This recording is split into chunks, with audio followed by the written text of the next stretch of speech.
Let's be brutally honest right now. That's a big question. I'm looking for someone who doesn't want to go to base camp, but they want to go to the very top. Whether it's here, India, New York. Civilization was born at happy hour. That's what wins. That's what stands out. That's what people are interested in. That's what I want to know. The Hospopreneurs Podcast with James Henderson. Hello and welcome to episode 110 of the Hospopreneurs Podcast. Today I'm joined by Paul Gabie, the co-founder and CEO of Proof & Company, one of Asia Pacific's leading independent spirit companies. So from offices in Singapore, Hong Kong, Shanghai, Beijing, Shenzhen, Melbourne, Sydney and Auckland, Proof's award-winning team of spirit evangelists is one of the most well-regarded creative teams in the cocktail and spirits community. Together, they guide the development of many bars, predominantly across Asia. Now, 5 of these bars have actually ranked in the world's 100 best bars in 2016, 2017, 18, and 19, including Proof & Co.'s own cocktail bar, 28 Hong Kong Street in Singapore. So if you do get to go to this bar, I've not been to 28 Hong Kong Street, but if you do get to go, please send me some photos. In addition to engineering and law degrees, Paul also holds an MBA. He's an incredibly intelligent and interesting man, and I'm so excited to share the interview that I had with him today with you guys. Hello and welcome to the show, Paul. It's a pleasure to have you on the program today. James, thank you for having me, and great to be speaking with you from Singapore.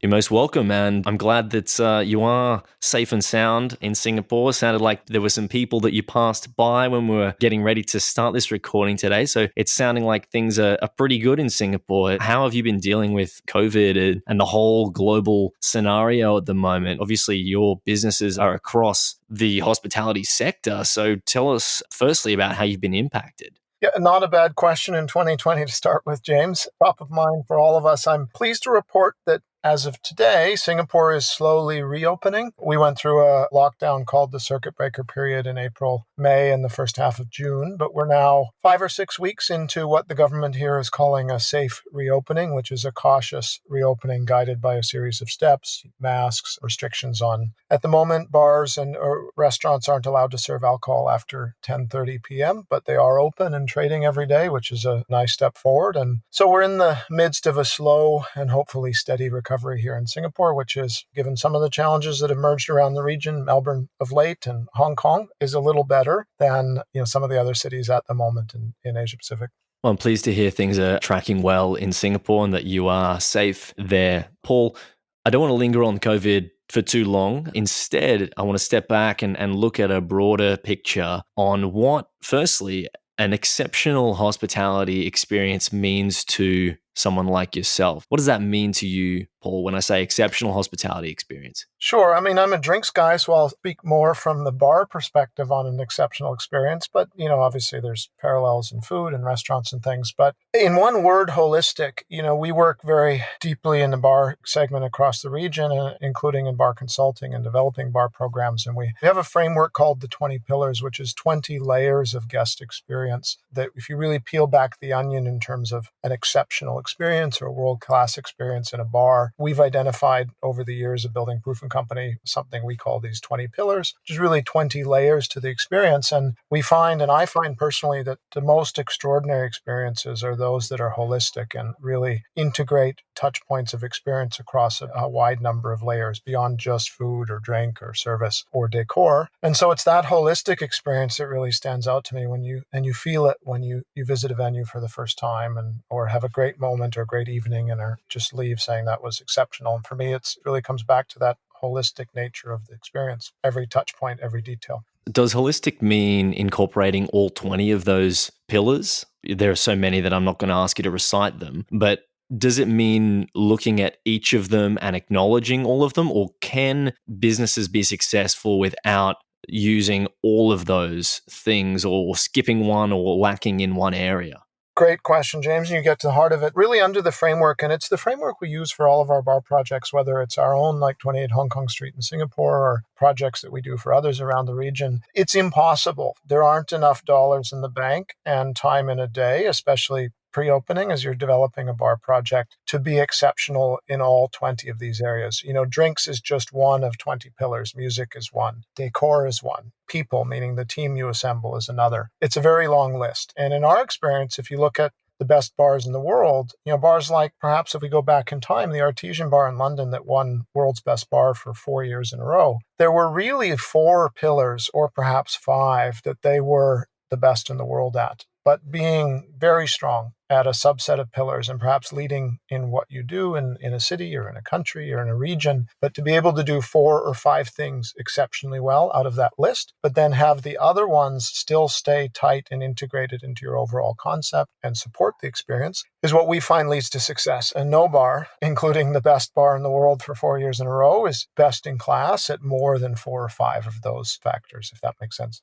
Could we just elaborate on maybe a couple of those factors, just so that you mentioned a couple there in your answer, but just to flesh that out just a little bit for listeners, what maybe a few of those pillars look like, and they're obviously your proprietary pillars that you've designed. What does that actually look like? Sure. And I think that you mentioned proprietary. We don't have a formula that we've sort of cracked success here in hospitality.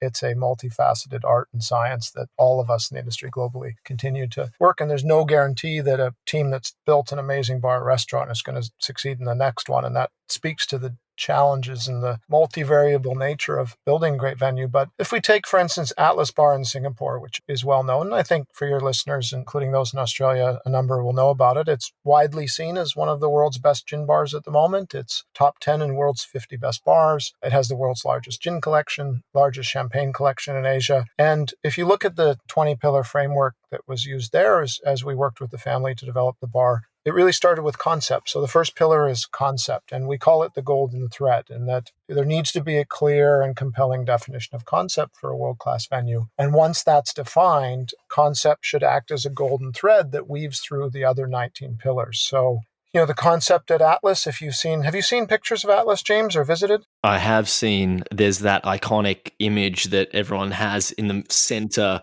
You want to describe that for listeners, though? For sure. I mean, Atlas is housed in an Art Deco building here in Singapore. It's a grand lobby and bar, but it's inspired by the Art Deco era in the 1920s and 30s in Europe and New York. The building itself is stunning. It's almost cathedral-like in the lobby. It's a 15-meter ceiling, incredible level of detail and in bronze and relief, and all in the Art Deco style. It's one of the most striking physical lobby spaces probably in the world. And as you mentioned, that image, the hero image of Atlas in that lobby and the great gin tower, the 15-meter gin tower that stretches from floor to ceiling, is one of the most Instagram photos in the bar world today. So when we were tasked with developing that bar with the owners of the building, we drew reference obviously to the space. It's such a strong anchor point in that Art Deco design of the building, the lobby space. And so the bar concept grew out of that. It's a bar that celebrates what people were drinking in the 20s and 30s in Europe in particular, which was gin for the young, rebellious artists and people of society at that time. And the older set were drinking champagne and Scotch whiskey. So Atlas is very strong in those areas, and it stays very true to Art Deco and throughout all the drinks, the food, the uniforms. It runs that golden thread of the Art Deco era, runs through really every aspect of the program and into pillars like uniforms. The jackets worn by the bar team are designed by a great local menswear designer here in Singapore, but are white jackets, the very formal European hotel jacket. It's the first time those jackets were brought back into service in Singapore in probably 100 years. And so they stand out, but they're in keeping with that era and the concept. And as a result, that golden thread finds its way into the uniforms, if that makes sense, James.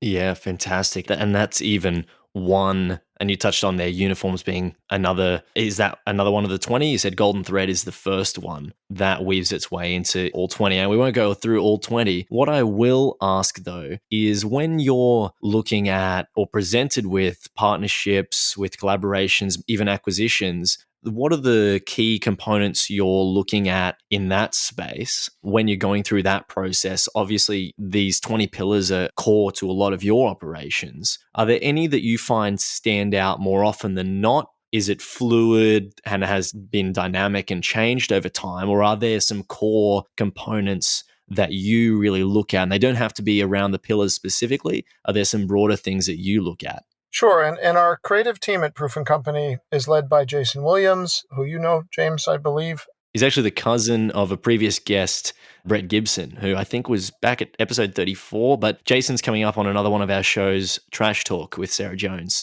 Jason's our creative director at Proof & Company. He oversees our creative function, which is all of our bar projects. And, he moved up to Singapore in 2014. He was with Keystone in Sydney originally as bars director there. And he oversees the team, a team of 6 or 8 people that take on these projects around Asia Pacific and help owners or operators craft exceptional experiences, as you say. And every project is different. In Atlas, there's this striking once in a lifetime opportunity to work with a room like that you just couldn't pass up, as well as a family and an ownership group that are very committed and very supportive. Every project is different, especially new builds. A lot of the work we do is a new project. We're working with the Tasman, a new hotel, luxury hotel, boutique hotel that's opening in Hobart early next year. It's a heritage property that's being restored. There's some wonderful designers and others involved. We look for the right ingredients, and that can be very supportive ownership. It can be a building that has history or a unique place in a city. It can be designers, interior designers that we've worked with previously or that are renowned and do really, really great creative work. We're always looking for the right mix of ingredients that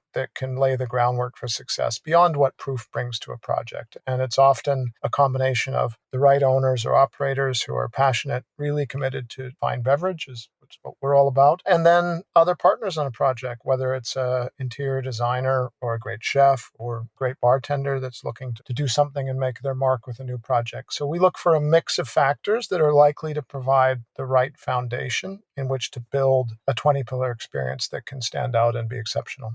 Beautiful. And thank you for fleshing that out a bit more. Paul, I wanted to take a step back just a little bit here and broaden it to ultimately why you do what you do. So what is it that really inspires you and gets you out of bed and building these sorts of businesses that you build?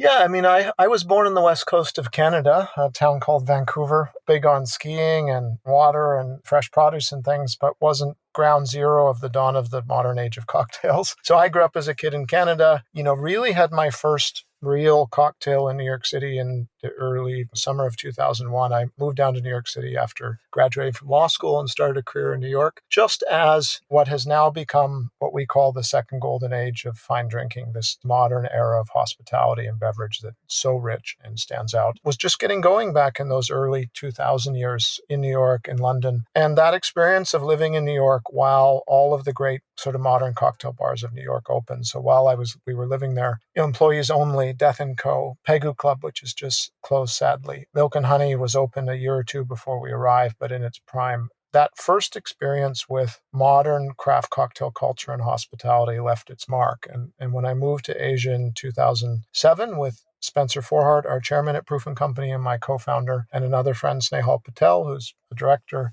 we missed that cocktail culture, that this sort of modern approach to hospitality and new spirits and attention to detail and craft. And ultimately, that's what led us to start 28 Hong Kong Street, was a simple desire to bring what we loved about this modern culture of drinking to Singapore. It opened in 2011 and succeeded beyond our wildest dreams, perhaps, especially as first-time bar operators coming out of the corporate world. We opened with Michael Callahan, a wonderful bartender from San Francisco, and it was the first American craft cocktail bar in Southeast Asia. It certainly wasn't the first modern cocktail bar. There were others, including Tippling Club, which opened here in 2008 with some good Australian talent, and Matt Bax. But 28 was the first American craft cocktail bar in the region, and it was embraced by the local market, by the regional market. We made World's 50 Best Bars in our first year in 2012, and that paved a way to what I do now, which is a career in spirits and cocktails, which was never planned. 10 years later, I still look back regularly and feel very fortunate to have found my way into this industry mid-career. But Proof was built on the back of what we learned from 28 Hong Kong Street, which was that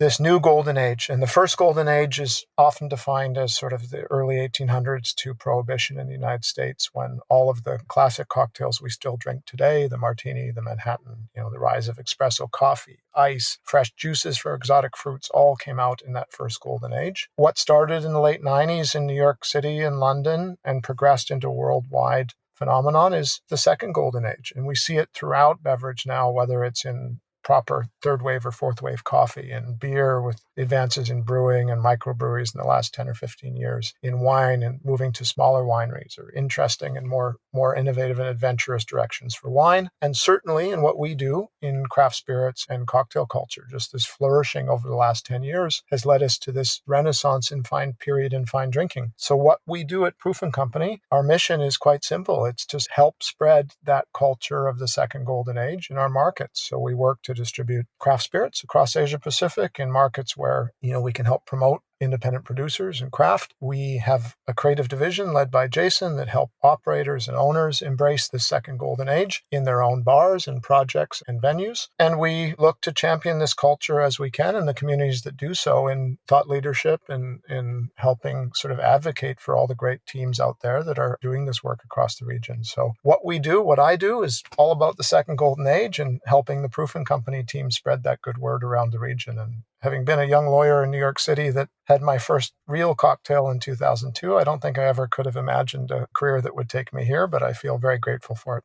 Thank you so much for that story as well, Paul. There are obviously so many steps in that process to then creating what you have now. What did that connection, so you said you had a great cocktail in New York and then finding your business partners and then building this business. How did you know you had the right pieces in place with those other co-founders and then having an operator to execute? How did you find those pieces and piece them together in the right way and know that you had the correct ones in place to create a world-class bar from the get-go? Yeah, it is all about people, and it's very hard to do these things alone. Fortunately, my co-founders at Proof and Company, Spencer and Snehal, we actually met as young law interns in New York City in summer of 2002. So we've been together going on 20 years now. We know each other intimately. We came to Asia to work in corporate and doing venture capital investing together. And then we took the step to open a cocktail bar together. So that level of trust and partnership is hard to find. And going on 18 years now together in various forms in business gives you a foundation that makes it much easier to tackle something like a world-class bar straight out of the gates in 2011 together. But we knew we were not operators. We love this modern fine drinking culture, but we had never run bars. We had not worked in bars. We knew we needed to find a sort of key piece of the puzzle, which was someone coming out of operations who could be the face of the venue, could lead the venue day to day, and could bring real sort of granular expertise. I think we had the vision and a sense of where Singapore and Southeast Asia was going. But that was Michael Callahan, who's a very, very good friend to this day. He joined us from San Francisco pre-opening, signed on to this vision of, if we're going to build a little bar on Hong Kong Street in Singapore, let's make it world class. Let's build it as though we were building it in Sydney or Melbourne or San Francisco or New York, and let's go all out. And so Michael signed on to that vision, flew out from San Francisco, helped us open the bar, helped run it for 3 or 4 years, and then helped us set up Proof and Company, and now runs his own bar and consulting team here in Singapore called Barbary Coast, and has done really well. So I think we found some of the ingredients, the partners, that long period of time together, and then we found the missing piece in Michael, and that's really, I think, what gave 28 such a strong start. Yes, and obviously you had that background in venture capital investment. You were quite well versed in assessing whether he was a key component and how good that piece was in the overall picture. And not just him specifically, but your other teammates on the team there with you, with your founding members. So that makes a lot of sense. And thank you for fleshing that out again there. How would you like hospitality to be defined ultimately? Is there a difference at the moment? Has there been a change? How do you ultimately want hospitality to be defined?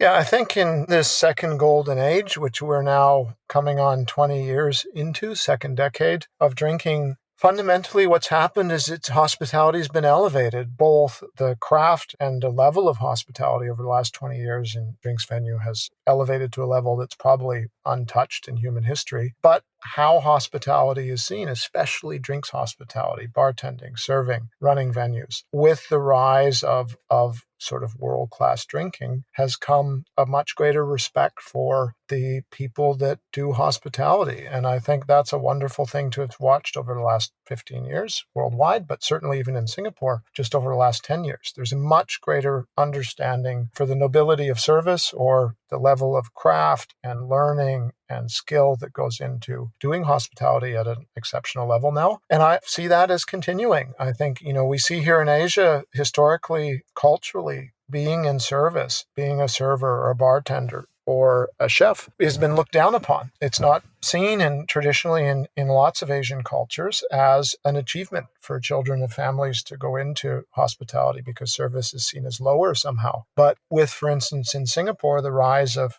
we've got a great number of world's 50 best bars and restaurants here. Singapore has established itself as a world destination for bars and restaurants in the last 10 years. It's hosting world's 50 best restaurants. It's going to be hosting world's 50 best bars. The government has turned and made Singapore as a dining destination a headline of the national strategy. I think it's changing how people look at hospitality. And I hope and I believe that hospitality in the years ahead will continue to be defined at higher levels of craft and respect for what is a wonderful profession. The way you talk about Singapore, obviously you're based in Singapore. It has, from what I can see, some excellent components or key factors that would make it a city that allows for that. It's obviously a financial hub. The transient nature might make it more difficult for things to stay and grow there, but having that cross-pollination of different industries and ideas and a lot of finance and obviously travel, so people are coming flying through all the time. I think that would allow for that overflow in disposable income to be producing those, for lack of a better term, spores, these pockets of growth in hospitality. Has that been what you've seen in your time in Singapore? Absolutely, James. We speak often about the sort of fertile ground that Singapore has been for hospitality in the last 10 years. You've got a number of tailwinds here that help the industry. Setting 2020 aside, of course, but leading up till the end of last year, over the last 10 years, Singapore is, although it's small, one of the strongest economies in the world in terms of sustained economic growth. It's been resilient. The economy has bounced back quickly from the 2008 financial crisis and other bumps along the way. So you have that all-important tailwind of a strong local economy that's growing year on year, which Australia has benefited for sure over the last 10 or 20 years. You've also got the cosmopolitan nature of what it means to be Singaporean. It's a small country. It's a city-state. As a result, Singaporeans are well-traveled. Often they're educated overseas or travel extensively overseas. They, follow food and beverage trends overseas. So you've got this cosmopolitan nature of the city here because it is a hub city, because it's so small, because people need to travel outbound in order to take vacations and experience things, that it is very much exposed to what's happening in the world. And that's a real benefit. You also have, substantial purchasing power. Incomes, disposable income in Asia. We've all read over the last 10 years the headlines in The Economist about the rise of Asia, luxury spending in Asia, what it means for brands, luxury brands worldwide in terms of percentage of their revenue coming from Asia. And it's true. That is a reflection of the growing spending power of the demographics in Asia, a taste for luxury, a taste for quality things in life as economic growth has turned off wealth. And that leads to a desire and a curiosity for fine food and beverage and wanting to experience it. And so with all of those conditions present in Singapore, let's say in 2006, 7, 8, 9. And then a final one that many might not know is that Singapore is deeply a food city in its DNA. It's an amalgamation of cultures, various regional cultures. It's always been a trading hub. As a result, the food influences are varied and come from all of the subsegments of the population. And Singapore has always been very, very proud of its food culture. And since it has that sort of foodie DNA, when you pair it with the economic tailwinds and the purchasing power that's available, it's been a fertile ground for a flourishing time in the hospitality scene. And I think you've seen that in 2008, 2009, Singapore was not on the world cocktail map. And now, over the last 2 years, it ranks only behind New York and London in terms of the number of bars that make world's 50 best bars, for instance. Yes. And thanks for those details, especially from someone who's there and experienced that, Paul. The listeners will know my interest in economics, that being my background. So I love to hear those sorts of things and the factors that really drive that city and why the industry's prospered from your perspective. You've got some really interesting things going on with Proof & Co. at the moment. We've talked a bit about your journey in building the company, but more recently, though, there's been some activity around something called Eco Spirits and Eco Totes. Do you want to tell us about what that is and why you've got that initiative? Sure. I think in 2017 and 18, Proof and Company expanded to Australia and New Zealand. We partnered up with a team that was then called Neat Spirits. You may remember they were building Plantation Rum and a number of other brands that are close to our hearts. And so Neat Spirits was rebranded as Proof and Company Australia and New Zealand in 2018. And it's grown since then to be our largest market. So in 2020, Australia will be the biggest market in Asia Pacific for Proof and Company out of about 8 offices across the region now. 3 of them are in Australia, Melbourne, Sydney, and Adelaide. And it's our biggest growth market. So what Proof is doing in Australia has been,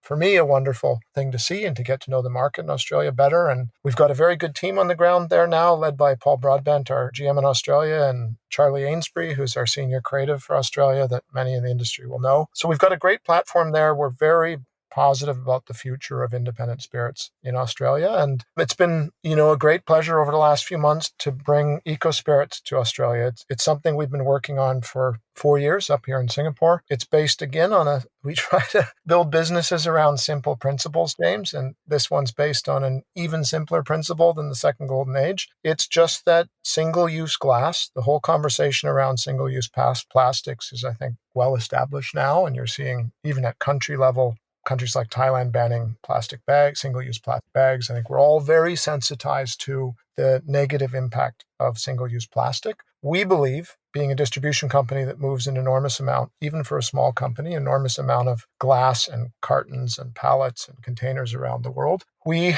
realized 3 or 4 years ago that single-use glass would be an opportunity to improve the supply chain for spirits. And if we can reduce single-use glass, we can greatly reduce the carbon impact, the waste footprint of our industry. So Eco Spirits has a simple mission. It's about reducing single-use glass in the spirits industry. And we can go in, I don't know if you want me to just give a bit more of an intro into what Eco Spirits is. Yeah, please, because there's been a lot of activity recently, some press around it. The proportion of people in the world who are fighting against these sorts of sustainable changes and sustainable practices is reducing. So this is an initiative from a company that is active in the space and well known and well regarded. So such as yourself with Proof & Co., an initiative you're undertaking to have your impact, positive impact on the industry. And we've seen obviously like ESG reporting, there's all these changes that have taken place with reporting standards around those things as well. People talked about triple bottom line before that, but essentially I'm interested in your perspective on that. And you've given a good overview as to why, and that it's a very simple answer and more simple than the latest golden age of bartending. But essentially, what sort of impact do you see that having and how that can support the industry itself as well? Sure.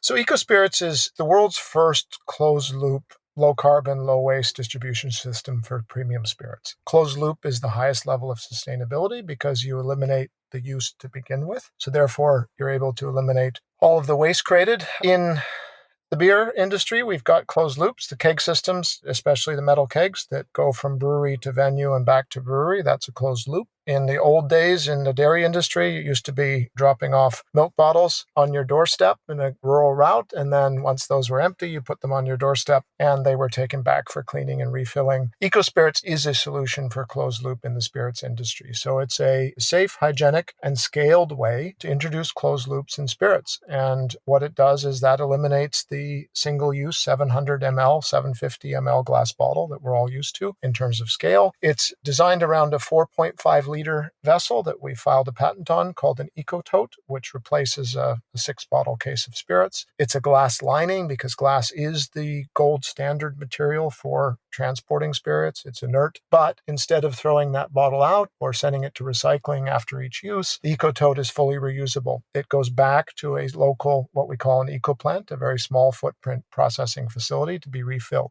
In doing so, you can then serve, bars, restaurants, and hotels in a closed-loop manner, help them eliminate almost all of the glass waste from their supply chain for their pouring or cocktail spirits. And as a result, bring the cost down, and have a substantial environmental impact. So in Australia, for instance, we're seeing that spirits like plantation rum, which are now available in eco-spirits, become about 20% more affordable. The same liquid, the same really high quality rum that everyone loves from plantation is about 20% more affordable when delivered to the venue in the eco-spirits format because of that savings of logistics and waste and packaging and things. But more importantly, you've eliminated 95% of the waste footprint. And so you're eliminating about 500 grams of carbon emissions per bottle, plus all of the impact on landfills and recycling and things. So by both saving cost and also saving environmental impact, eco-spirits can have a big impact on the industry. It's been very well received across Asia Pacific as we've rolled it out. And in February, we launched it in Australia and now just beginning to scale. So it's available in Sydney and Melbourne and most recently Adelaide, and will come online over the coming months in other cities. I think Brisbane is next.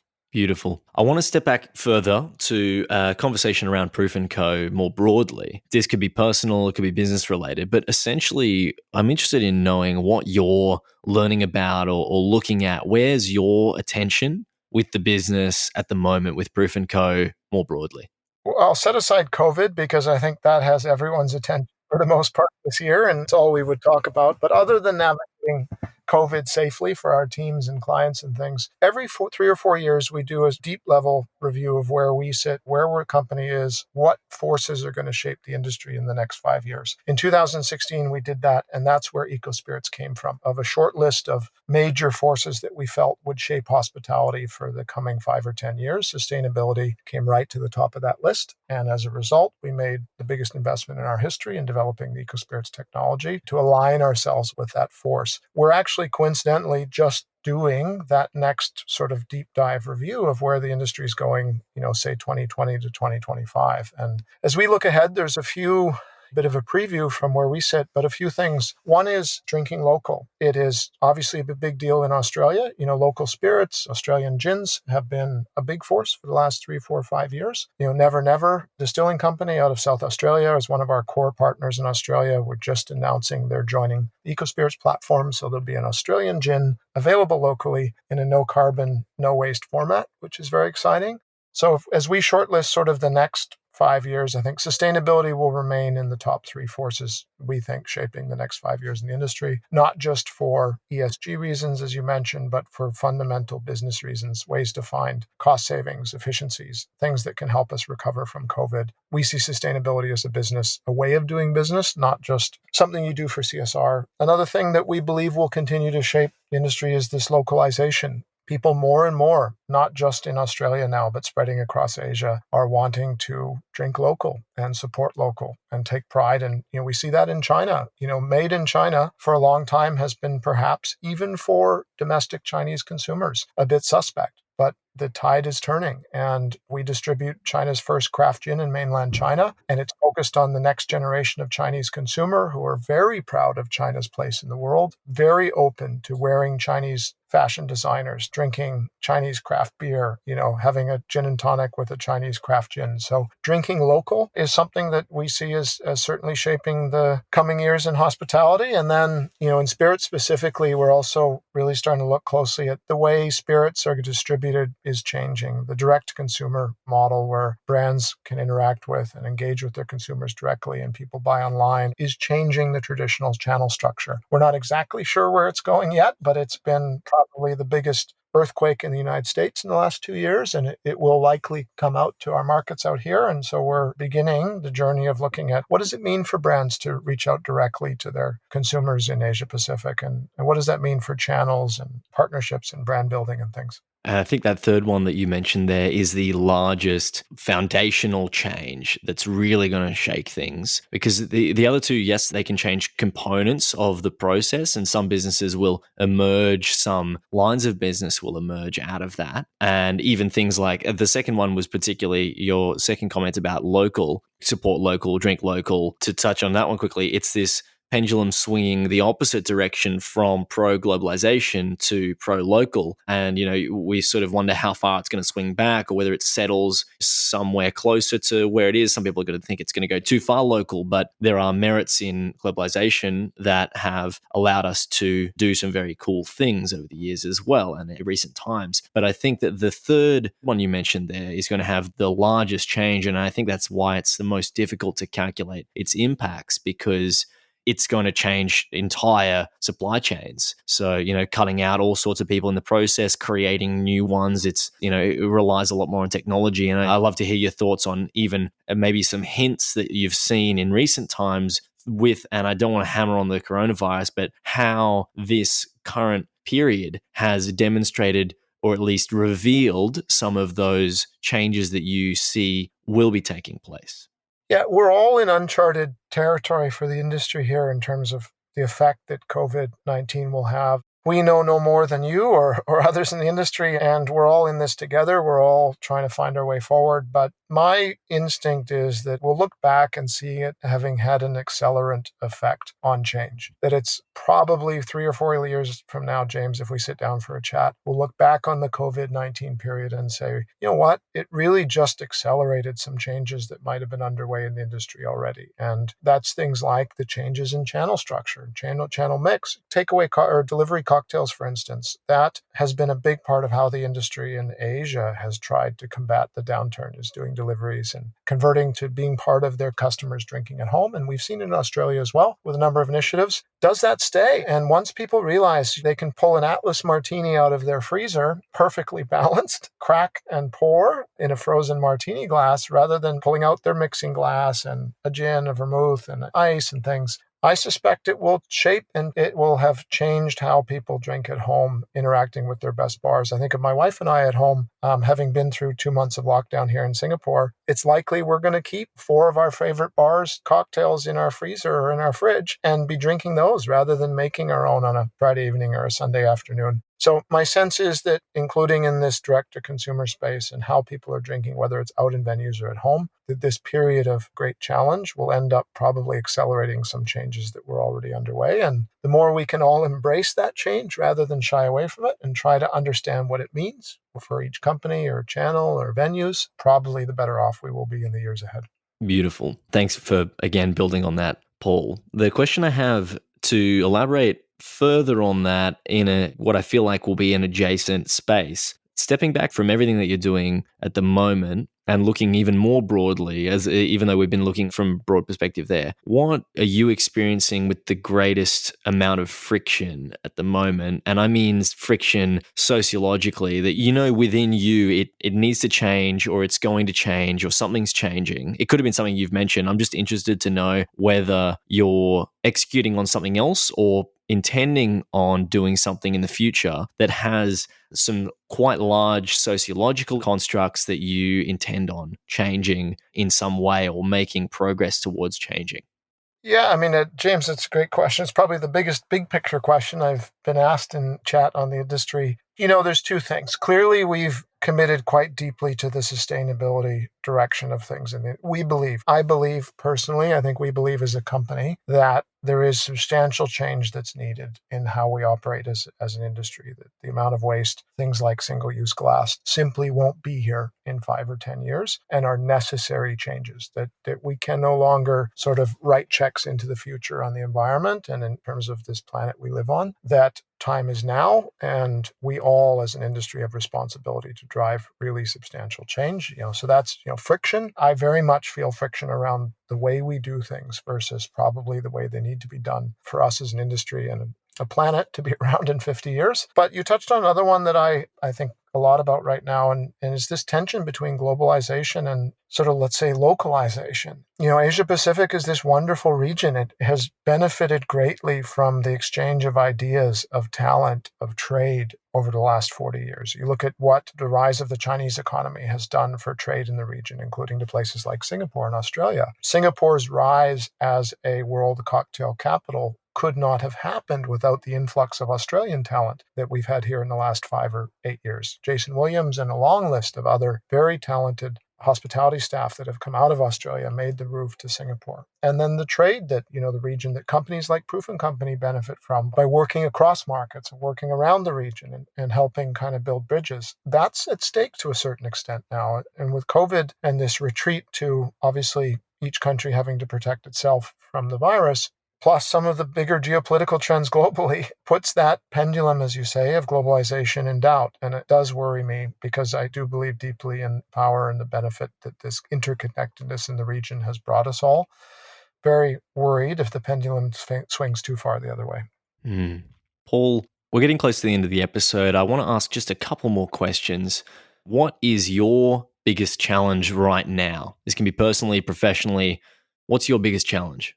I think I will go with COVID for this one, James. Yep. I think that for us as an industry, it's a challenge unlike we hopefully will ever see again, a moment of challenge. And whether you're leading a company through this, as we are with Proof & Company, or a venue and you're taking care of your staff, or you're a small producer or a small bottle shop, these are exceptionally challenging times. And the burden on leadership to take care of their stakeholders and make sure we do right by our teams and our clients and everything is enormous right now. I consider this moment to be the great challenge of my career span, I think, and probably for all of us who are trying to help the industry get through this. There are brighter days ahead. We issued an open letter to the industry back in May that was titled, "Let's Come Back Stronger Together." I think for many reasons, I remain hopeful about the future, but I do not underestimate the size of the challenge we all face as we try to get safely through this and with as many venues, as many people, as many jobs intact as we can. There's no doubt it's the biggest moment of challenge in my career.